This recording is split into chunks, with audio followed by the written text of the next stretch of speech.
10계명의 마지막 최종 정리입니다. 그래서 제가 여러분들에게 그 10계명의 의미를 그동안 설계했던 것들을 간략하게 요약해가지고 여러분들에게 지금 나눠드렸어요. 그걸 먼저 이렇게 좀 한번 보세요. 글씨가 너무 많아요?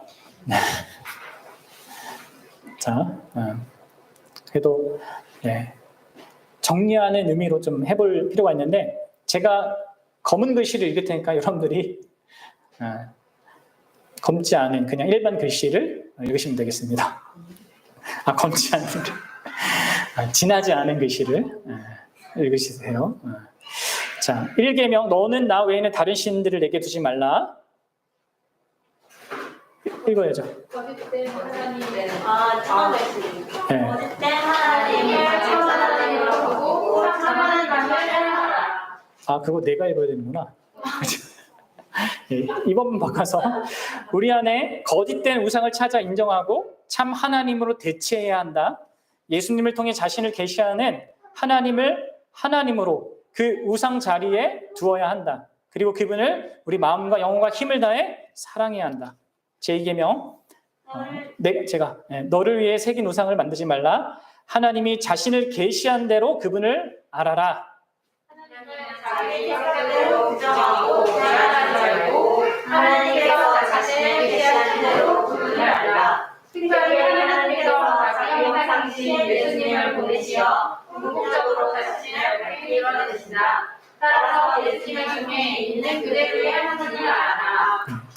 2계명 두 번째, 새긴 우상들에게 절하지 말고 섬기지 말라라는 것은 하나님이 뜻하시는 대로 그분을 예배하라라는 뜻입니다.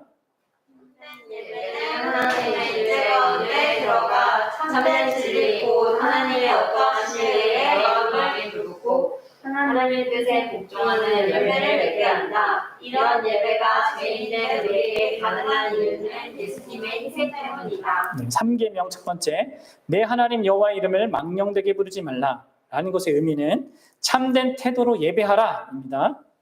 인간은 하나님께 마음과 힘과 뜻을 다해야 그분을 존귀하게 대해야 한다.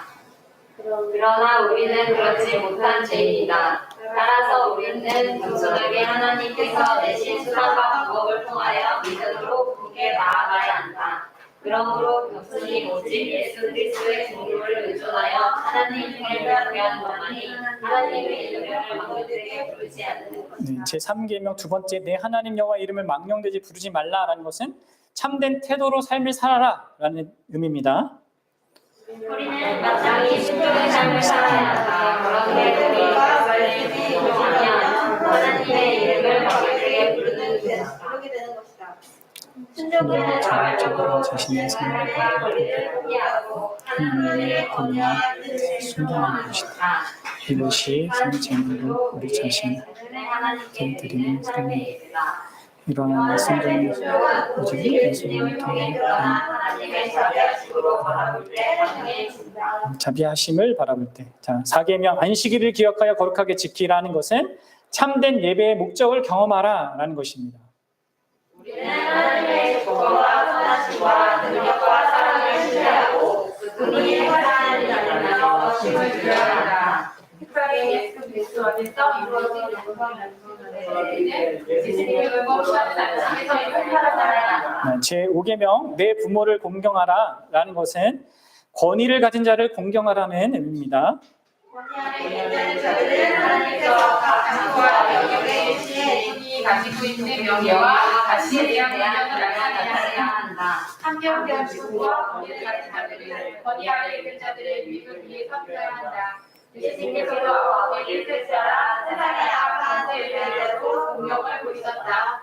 또 예수님이 어떻게 자기 제자들을 섬기는지 또 여러분이 함께 계시를 바라라.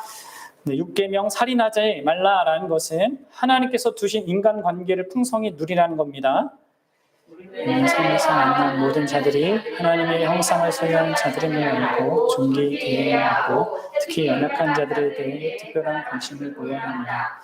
예수께서 우리같이 쓸모없고 자격 없는 자들을 어떻게 존귀하신지를 알고 경험하고 있는 자라면 제7계명, 간음하지 말라라는 것은 결혼을 존귀히 여기라는 것입니다.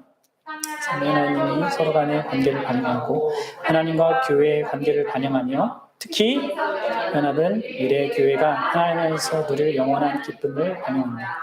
그래서 그런 관계는 대단히 좋은 일입니다. 예수님께서 우리 각자의 신실하고 영원한 신랑이 되신다는 사실을 알고 신뢰할 때 우리도 배우자에게 신실할 수 있다. 제8계명은 도둑질하지 말라인데 그것의 뜻은 하나님의 청지기로 살라는 것입니다. 우리에겐 각자의 것에 대한 뜻대로 사용해야 될 책임이 있다. 우리가 무엇을 소유하고 물론 일을 맡았든지 간에 너롭게 나눠주는 자가 되지 않는다면 우리는 다 도둑이다.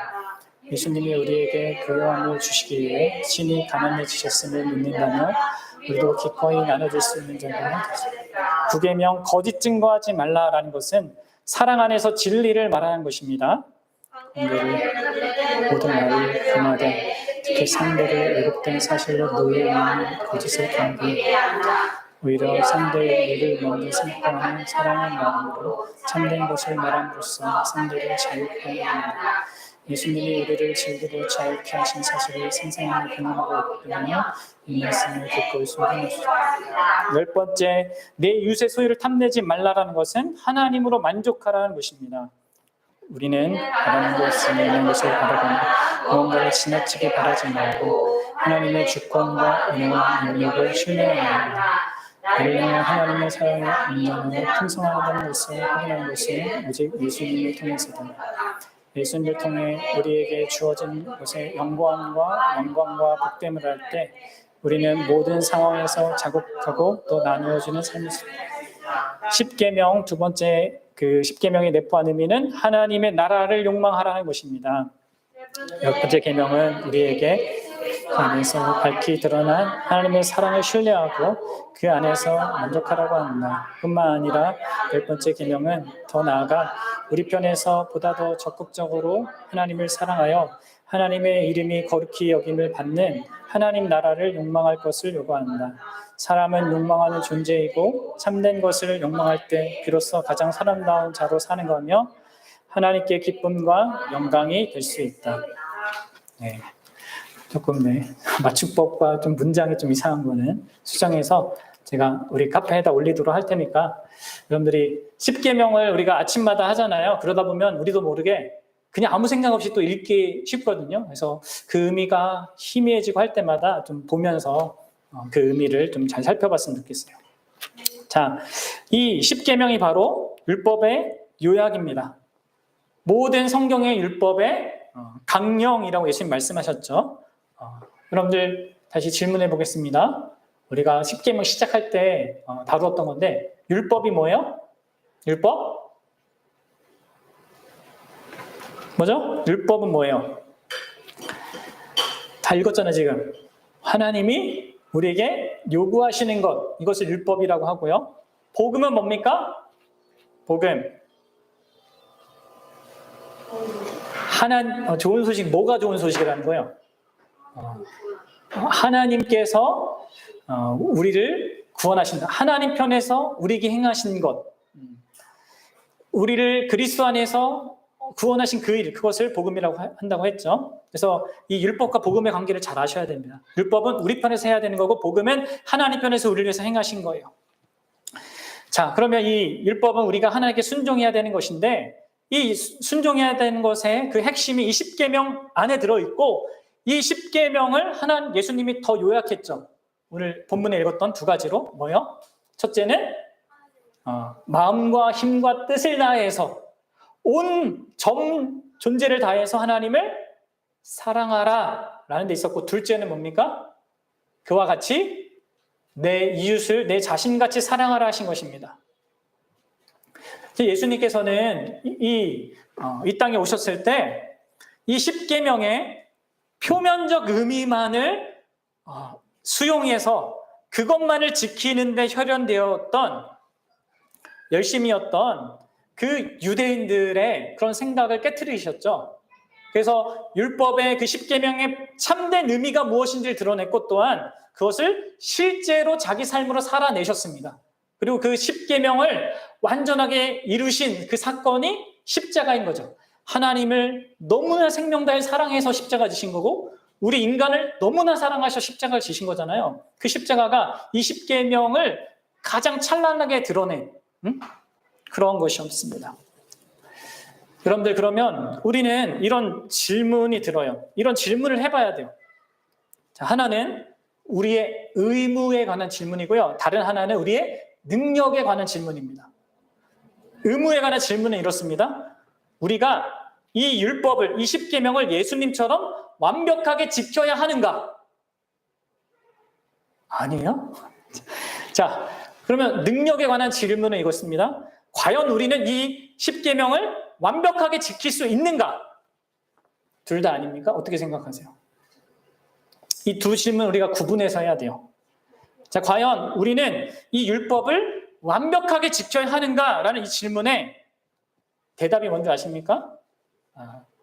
우리 믿음의 선배들은 그렇다라고 말했어요. 하나님의 이 모든 십계명을요, 낱낱이 하나도 빼놓지 않고 그것이 궁극적으로 의도하는 모든 것을 다 지켜야 된다라고 했습니다. 그래서 하이델베르크 요리문답 113문에는 이렇게 설명되어 있어요. 하나님의 계명 어느 하나에라도 어긋나는 지극히 작은 욕망이나 생각을 조금도 마음에 품지 않는 것이고, 언제든지 우리 마음을 다하여 모든 죄를 미워하고 모든 의를 좋아해야 합니다.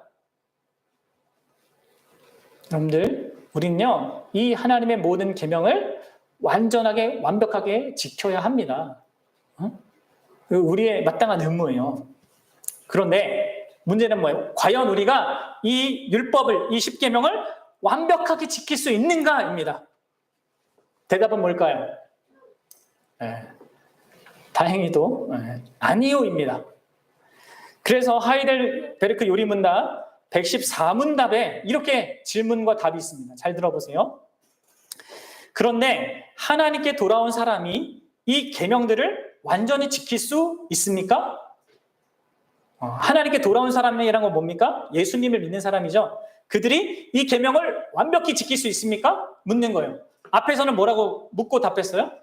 지켜야 합니까?를 물었을 때는 그래야 합니다 이렇게 얘기해 놓고서 지킬 수 있습니까? 하니까 아닙니다 이렇게 얘기합니다. 그리고 이렇게 얘기합니다. 잘 들어보세요. 가장 거룩한 사람이라도 이 세상 살 동안에는 이러한 순종을 겨우 시작했을 뿐입니다. 그러나 그들은 굳은 결심으로 하나님의 일부 계명만이 아니라 모든 계명에 따라 살기 시작합니다. 그러면 이런 이해를 여러분들도 간직하셔야 합니다. 어떤 면에서는 이 두 가지 이 주장이 이 어떤 요구가 상반되는 관점을 우리에게 말하죠. 그렇죠? 우리는 완벽하게 이 계명을 지켜야 된다. 그런데 우리는 완벽하게 절대 지킬 수 없다. 어쩌면 모순되는 것 같은데, 그러나 이 두 가지는 진리를 우리에게 얘기하는 거예요. 사랑으로 우리는 이 하나님이 주신 이 계명은요, 하나님께서 주신 거고요. 그것은 하나님께로부터 나왔기 때문에 결코 사라지지 않습니다. 영원한 거예요. 그리고 아까 제가 오전에 얘기했죠. 이 십계명의 기준으로 세상 사람은 심판받습니다. 이 십계명에 어긋나는 것을 따라서 심판받는 거예요. 모든 사람에게 이게 요구되는 겁니다. 그런데 뭐라고 합니까? 그러나 우리는 이것을 다 완전히 지킬 수 없습니다. 라고 또 성경은 또 얘기한단 말이에요. 그럼 이런 두 가지 이런 명제를 생각할 때 어떤 사실을 우리는 확인할 수 있겠습니까? 어떤 사실을 발견할 수 있습니까? 결국 기독교는 행위를 통하여서 구원을 이루는 종교가 아니라는 것이 분명해지는 거예요. 그렇게 해야 되지만 할 수 없는 우리 상태를 갖고 있기 때문에 이런 계명을 지키고 착한 일을 하고 선한 일을 함으로써 우리가 의로워지거나 구원받거나 내 구원을 보장할 수 없다는 거예요. 그럼 이것을 분명히 아셔야 돼요.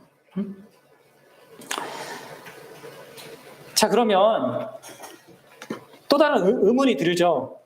이렇게 십계명을 아무도 완전히 지킬 수가 없는데 왜 하나님께서는 이렇게 엄격하게 그리고 세세하게 그리고 그 세밀한 의미를 이렇게 드러내시고 설교하게 하시는 겁니까? 왜 우리가 이 십계명을 배우고 그것의 그 근원적인 의미, 이런 것들을 자세하게 배워야 합니까? 아무도 완전히 지키지 못하는데 왜 그렇게 하는 거죠? 두 가지 이유가 있습니다. 두 가지 이유가 있는데, 하나는, 첫째는 가장 중요한 것은 겸손과 감사의 삶을 살게 하기 위해서요. 우리 신자들이 겸손한 자가 되고 감사하는 자로 살게 하게끔 이걸 배우는 겁니다. 겸손해진다는 건 뭐냐면, 우리가 십계명을 깊이 배우면 배울수록 우리는 우리의 죄된 그 본성을 더욱더 알게 됩니다. 그 십계명이 요구하는 것과 나라는 존재가 너무나 다르다는 것, 내가 원하는 것 너무나 다르다는 것을 더 깊이 배우게 되는 거예요. 그래서 여러분들 겸손해집니다. 죄에 대한 우리의 이해를 나의 양심이나 어떤 나의 생각 기준이나 혹은 사회가 만들어낸 도덕과 윤리 수준이 아니라 하나님과의 관계 속에서 그 죄를 보게 하기 때문에, 그래서 우리 죄에 대한 그 실체를 더욱더 잘 알게 되는 것이죠. 우리가 얼마나 큰 죄인인지, 얼마나 가망 없는 죄인인지, 또 이것을 어김으로 말미암아 우리가 받을 형벌이 얼마나 크고 끔찍한지, 그렇게 우리가 십계명, 이 율법을 잘 배우면 겸손해지는 겁니다. 율법을 배우면 내가 남을 판단하고 말고 할, 내가 조금 남보다 어떤 도덕과 윤리적인 뭔가를 한다고 해서 나는 잘났고 TV에 나오는 저 잔인한 저 사람은 나쁜 인간이야, 이렇게 할 수 없는 나라는 것을 보는 거예요. 십계명 율법을 잘 배우면. 아시겠습니까? 그래서 율법을 잘 못 배운 사람이 사람들을 쉽게 판단하는 거예요. 저 사람은 나쁜 인간이야, 안 되는 인간이야, 이렇게. 그렇지 않습니다. 십계명을 잘 배우면 내가 지금 가장 심각한 존재이구나 라는 것을 보게 되는 거죠. 그리고 또한 이 십계명 또 율법을 배우는 것은 우리에게 왜 예수 그리스도의 희생과 그분의 의로우심이라는 것이 우리에게 절대적으로 필요한가를 절감하게 만들어주는 겁니다. 왜 예수님이 죽으셔야만 했고 예수님이 우리가 살아야 될 그 삶을 사셔야 했는지, 왜 인간으로 오셔서 그 모든 고난과 그 사람들의 비난과 비판과 그런 침뱉음과 이런 것들 다 받으시기까지 왜 하나님 말씀에 전적으로 죽기까지 순종하는 것까지 하셔야 했는지, 왜 그 의로움이 절대적으로 우리에게 필요했는지를 보고 그것을 인정하게 하고 또 그것에 대한 감사가 넘치게 하는 거예요.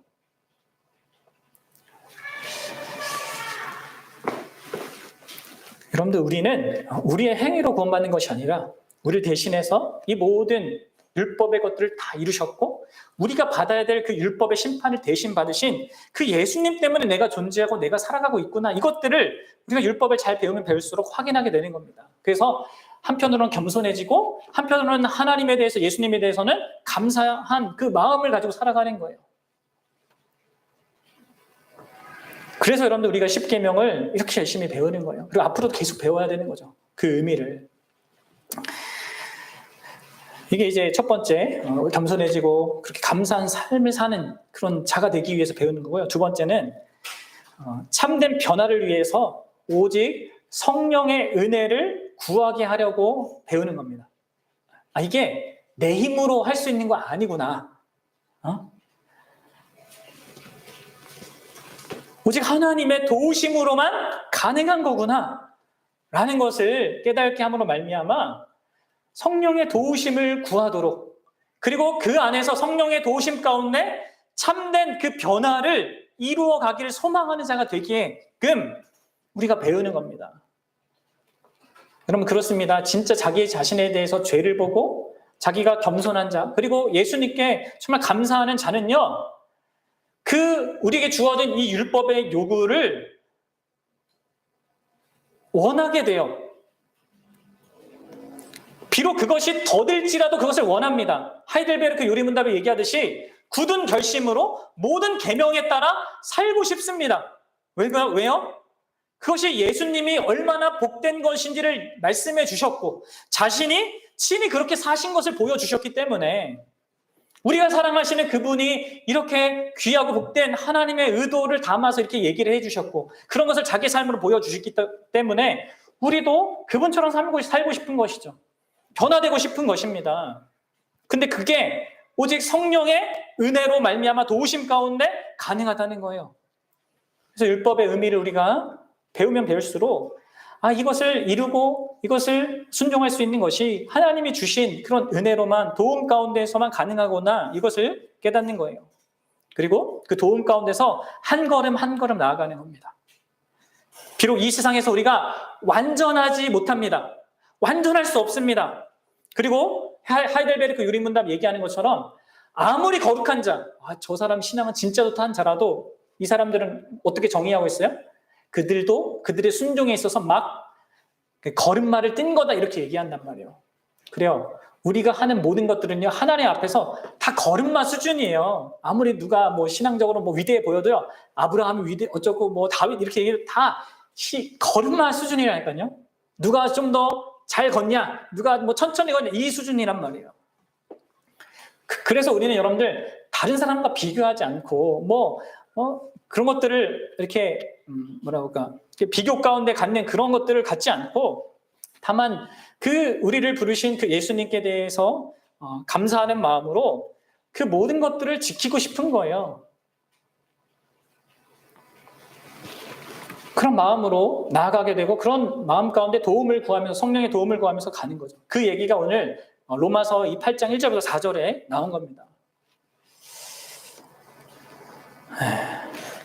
그럼 4절, 1절부터 4절 한 번만 다시 읽어보겠습니다. 시작. 그러므로 이제 그리스도 예수 안에 있는 자에게는 결코 정죄함이 없나니, 이는 그리스도 예수 안에 있는 생명의 성령의 법이 죄와 사망의 법에서 너를 해방하였음이라. 일단 여기까지 1, 2절은 뭐예요? 1, 2절은 왜 우리가 겸손할 수밖에 없고 감사할 수밖에 없는지를 얘기하는 거죠. 우리가 원래는 정죄받을 수밖에 없는 존재인데 예수님 안에 있기 때문에 정죄받지 않는다라고 얘기하는 거잖아요. 겸손할 수밖에 없는 이유와 감사할 수밖에 없는 그 이유를 얘기하고 3절과 4절에서 이렇게 얘기하죠. 같이 읽어봅시다. 시작. 율법이 육신으로 말미암아 연약하여 할 수 없는 그것을, 율법 자체는 우리를 그 율법을 지키게 해주지 못합니다. 근데 그게 무엇이 해준다는 거예요? 하나님은 하시나니, 이렇게 얘기하죠. 하나님은 그것을 지킬 수 있게 해주신다는 거예요. 그 죄로 말미암아 자기 아들을 죄 있는 육신의 모양을 내어 육신의 죄를 정하사 육신의 이 죄된 문제를 해결하게 하셨고, 또 더 나아가서 4절이 얘기하는 것처럼 육신을 따르지 않고 그 성령을 따라 행하는 우리에게 이 율법의 요구가 이루어지게 하신대요.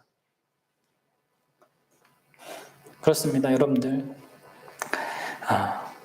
여기서 여러분들이 언제나 명확하게 기억해야 될 것이 있습니다. 그것은 율법 자체는요, 하나님의 명령 자체는요, 언제나 우리를 도울 힘이 없습니다.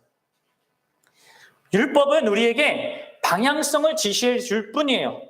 율법은 우리에게 그 율법을 지킬 힘을 주지 않습니다. 그럼 이것을 잘 기억해야 돼요. 많은 사람들이 착각을 해요. 처음에 이 율법이 우리를 그리스도에게로 인도하고, 그 다음에 그리스도께서 우리를 다시 율법을 지키는 대로 이렇게 스스로 나아가도록, 그리고 율법을 지켜서 내가 거룩해지고 성화된다고 이렇게 생각을 한단 말이에요. 아니에요, 여러분들. 율법은 언제나 그냥 방향성과 최선의 길만을 안내해 주는 겁니다. 그것을 지킬 힘을 주지 않아요, 율법은 절대.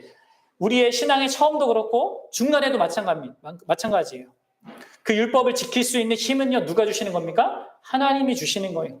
오직 성령을 따라 행함으로 율법의 요구가 이루어지는 것을 우리는 경험하게 되는 겁니다. 아시겠죠, 여러분들? 성령께서 우리에게 복음의 영광, 그리스도의 그 영광과 그분의 어떠하심을 보여줄 때 그분을 믿는 그 믿음으로 말미암아 우리가 이 율법을 지켜갈 수 있게 되는 거죠. 그래서 성령을 따라 이 율법의 요구를 이룬 자는 자기 행위로 의롭다함을 받거나 상을 받기 위해서 지키는 것이 아닙니다. 또 혹은 벌을 받을까 봐 지키는 것도 아닙니다. 오직 예수 그리스도에 대한 감사와 사랑 때문에 이 율법을 지키고자 하는 것입니다. 오직 그 예수님의 기뻐하심만을 바라보고 다른 사람의 유익을 생각하면서 기꺼이 순종하고자 하는 것이죠. 비록 그게 더딜지라도 그렇게 하는 거예요. 그리고 그것을 언젠가 그분이 다시 오실 때 완성해 주실 것을 기대하는 가운데 하는 겁니다. 정리하겠습니다. 사랑하는 여러분, 기독교인의 삶에 있어서 생명과 능력의 유일한 원천은 항상 같습니다. 기독교인의 삶을 시작할 때와 기독교인의 삶을 살아갈 때, 그리고 완성되는 때까지 다 동일합니다. 우리에게 생명을 주고 능력을 주는 것은 율법이 아니라 복음입니다. 복음이 우리를 구원하고 복음이 우리의 구원을 이루어가고 완성합니다. 다시 말해 하나님이 하신다는 거죠. 그리고 이 복음이 우리로 하여금 율법과 다른 관계를 맺게 하는 거예요. 그러면 하나님이 없으면 복음은 하나님이 하시는 일, 그리스도 안에서 하시는 그 일이 그 복음이 없으면 율법은 우리를 정죄만 합니다. 마땅히 해야 할 것을 하지 못하는 자임을 율법은 드러내거든요. 그러나 복음은 뭘 얘기해요? 우리가 마땅히 행해야 할 것을 예수 그리스도께서 행하셨다. 그렇게 말하잖아요. 우리가 받아야 될 그 저주와 심판을 예수 그리스도께서 받으셨다. 이렇게 얘기하잖아요. 그 복음을 믿음으로 말미암아 우리는 죄사함과 의로움을 값없는 선물로 받게 됩니다. 그래서 여러분들 그 예수님을 믿는 믿음으로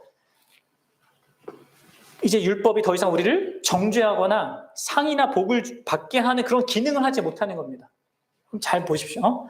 율법에 대해서 그 기능이 이미 예수님에게 적용돼서 율법이 예수님을 그 심판에 그걸로 몰아넣었고 했잖아요. 그래서 더 이상 우리를 정죄하지 못하는 거예요. 또 이미 예수님이 율법을 다 이루셔서 예수님은 모든 상을 받으셨어요. 그렇죠? 그래서 이제 뭐 상을 주고 말고의 기준이 이게 이제 적용이 안 돼, 우리에게. 예수님을 믿는 우리에게 적용이 안 되는 겁니다. 그렇다고 율법이 필요 없냐? 아니죠. 그렇죠? 율법은 여전히 바른 길이 무엇인지를 보여주는 거예요. 또 하나님의 불변하지 않는 그 뜻이 무엇인지를 보여줍니다. 그래서 여전히 필요해요. 그리고 그러면서 예수님과 관계 있는 사람은 이 율법이 조금씩 기쁨이 되어 갑니다. 왜냐하면 그렇게 살고 싶은 그런 어떤 내용이 되니까 그렇죠. 달라지는 거죠.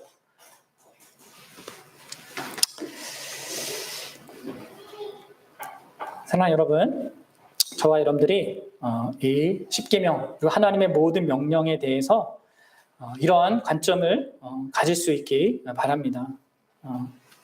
이 땅에서 우리는 완전할 수는 없어요. 이 하나님의 모든 말씀을 누구도 완벽하게 다 완전하게 지킬 사람은 아무도 없습니다. 아무리 거룩해져도, 아무리 위대한 신앙인이 돼도 다 걸음마하는 수준이에요. 그렇죠? 그러나 우리는 그렇게 하고 싶습니다. 해야 합니다. 할 겁니다. 왜냐하면 예수님을 사랑하니까.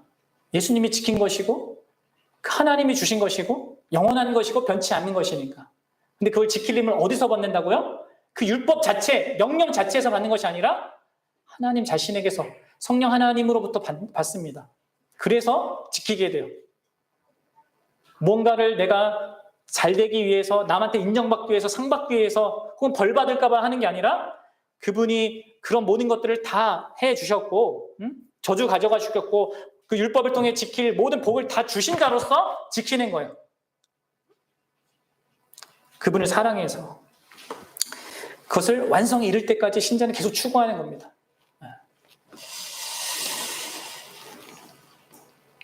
여러분들 하나님께 순종할 때 그런 자세로 순종하는지를 보셔야 돼요. 이게 하나님이 기뻐하니까 나는 순종할 거야. 그게 동기가 돼야 합니다. 하나님 사랑하기 때문에 난 이렇게 할 거야. 좀 나한테 손해가 가는 것 같고 이렇게 하면 뭔가 그런 것 같지만 그래도 하나님이 나에게 말씀하셨으니까, 나를 사랑하는 그분이 나에게 말씀하셨으니까 내가 그렇게 해야지. 그래서 작은 한 걸음 한 걸음 내딛는 거, 이게 우리가 이 십계명을 지키면서 살아가는 거예요. 그게 성령을 따라 행하는 거죠.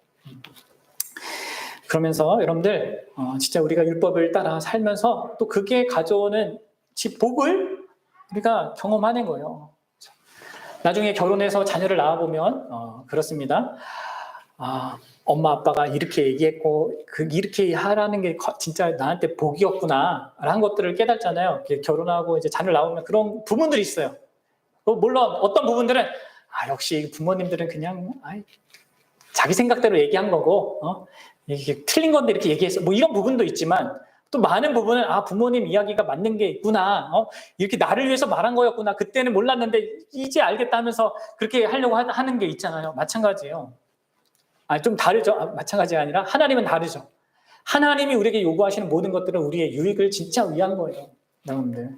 사실 너무나 복된 거죠. 그리고 그것을 여러분들이 살아가면 살아갈수록 느낄 겁니다. 율법을 따라 살아나가는 게 복된 거구나. 왜 하나님의 말씀이 꿀송이보다 달다 한 이 다윗의 고백이 진짜구나. 이것을 경험하게 되는 것이죠. 저 여러분들이 그런 고백을 할 수 있기 바랍니다. 성령의 도우심을 따라 그럴 수 있게 바라요.